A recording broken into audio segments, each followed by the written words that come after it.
அடுத்து பாத்தீங்கன்னா நான்காவது, தேவன் நம்மை எப்படி பராமரிக்கிறார். நாலாவது, தேவன் நம்மை எப்படி பராமரிக்கிறார். நெகேமியாவின் புத்தகம் 9ஆம் அதிகாரம் 21ஆம் வசனம் படிங்க. நெகேமியா 9:21.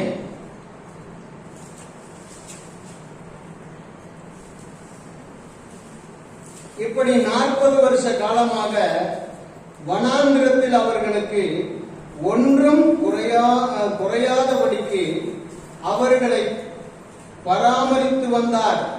அவர்கள்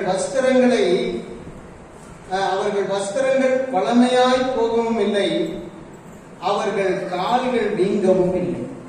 அல்லேலூயா. இப்ப இஸ்ரவேல் மக்களை ஆண்டவர் எகிப்து தேசத்திலிருந்து விடுதலையாக்கி கானான் தேசத்துக்கு கொண்டு போற வழி வெறும் வனாந்தரம், பாலைவனம், மணல் காடு, இன்னும் பயங்கரமான பாதை. இப்ப ஆண்டவர் என்ன பண்றாரு தெரியுமா? இந்த ஜனங்க ஏறக்குறைய 6 லட்சம் பேர். எத்தனை பேரு? 6 லட்சம். யாருடைய குடும்பம்? யாக்கோபுடைய குடும்பம்.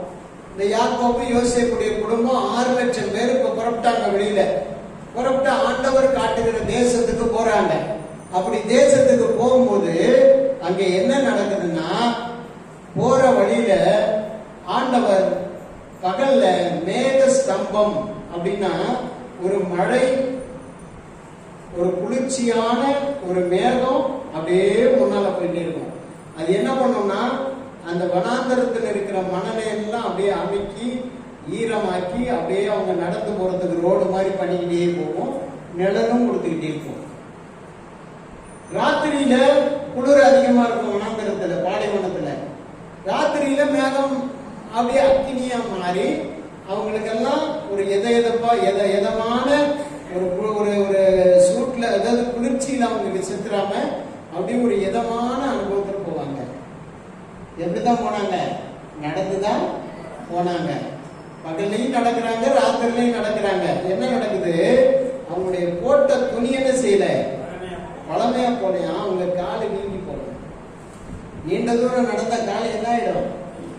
சூட்லையும் வெப்பத்திலையும் கல்லு முள்ளலையும் கரடு முரட்டுலையும் நடந்தோம்னா காலை என்னாகும்?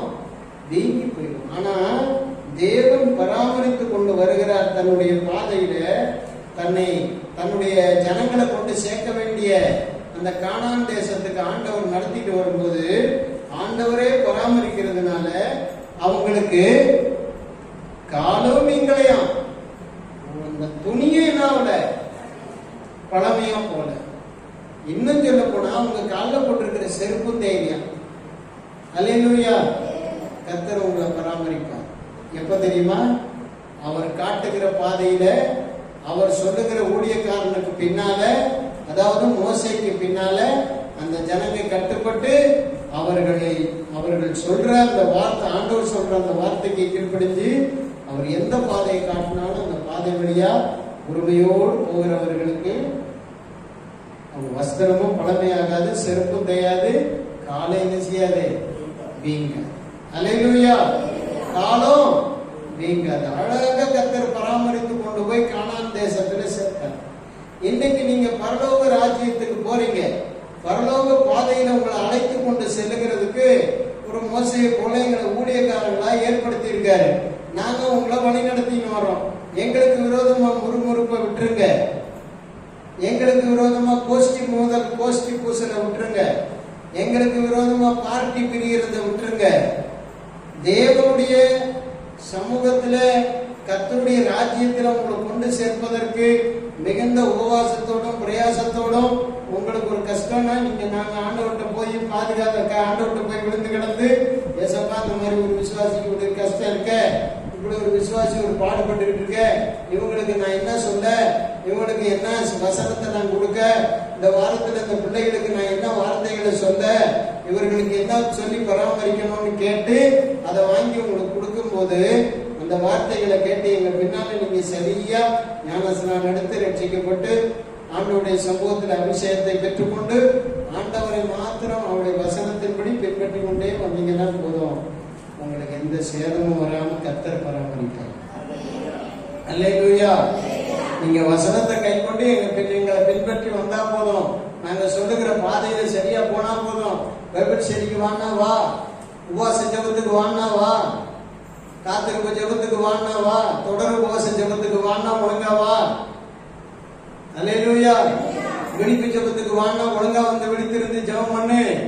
கர்த்தர் உன்னை பராமரிப்பார். கர்த்தர் உன்னை பராமரித்து உனக்கு எந்த சேதமும் வராம பாருங்க. அவங்க எத்தனை வருஷம் நடந்து போனாங்க? 40 ஆண்டுகள் நடந்து போனாங்க. 40 ஆண்டுகளிலே அவருடைய கால்கள் நீங்கல, அவருடைய செருப்பு தேயல, அவருடைய வஸ்திரம் பழமையாகல. அல்லேலூயா. அவர்களை கர்த்தர் அப்படியே சேஃப்டியா கொண்டு போய் இந்த தேசத்துல சேர்த்த மாதிரி இன்னைக்கு நீங்க முரண்டு பிடிக்காம, முரண்டு பிடிச்ச கூட்டம் எல்லாம் தெரியல நமக்கு. அந்த இஸ்ரவேல் மக்கள் முரண்டு பிடிச்ச கூட்டம் எல்லாம் என்னாச்சு?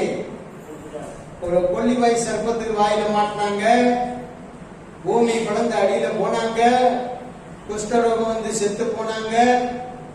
அப்புறம் என்ன நடந்துச்சு? மிருகங்களால் அழிக்கப்பட்டாங்க. பலவிதமான போராட்டங்களை சந்திச்சாங்க. ஆனா கீழ்ப்படிந்த அமைதியா போனவர்கள் எங்க போய் சேர்ந்தாங்க? கானான் தேசத்துல போய் சேர்ந்தாங்க. அதே போல நீங்க முறுமுறுக்காதீங்க, போராடாதீங்க, கீழ்ப்படியாம முரட்டாட்டம் முடிக்காதீங்க. கர்த்தருடைய சமூகத்தில் அவருடைய வசனத்துக்கு கீழ்ப்படிங்க, அவருடைய வார்த்தையின்படி நடங்க. கர்த்தர் உங்களை என்ன செய்வார்? போய் சேர்க்க வேண்டிய இடம் வரைக்கும், போய் சேர்க்கும் வரைக்கும் உங்களை பராமரிப்பார். அல்லேலூயா. கர்த்தர் உங்களை பராமரிப்பார். உங்களுக்கு ஏன் கவலை? உங்களை பராமரிக்கிறதுக்கு ஆண்டவர் இருக்கிறார்.